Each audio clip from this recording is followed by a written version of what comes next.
आता ह्याच्यामध्ये एक जे माळी परिवार आहे त्यांना एक आलेला फोन, तो आहे VSRचा जो वकील आहे त्यांनी त्यांना फोन केला, त्यातला छोटासा पार्ट फक्त त्या ठिकाणी आम्ही देत आहोत, वाजवा.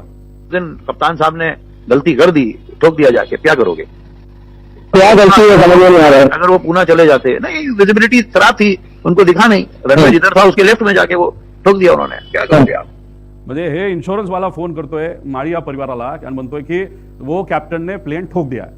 म्हणजे अशा पद्धतीची भाषा त्यांची आहे. याच्या आधी मग ते कॅज्युअली या सगळ्या विषयाला वकील सुद्धा कॅज्युअली घेतोय आणि तो VK सिंग सुद्धा कुठेतरी जो मालक आहे तो कॅज्युअली घेतोय असं आमचं मत आहे.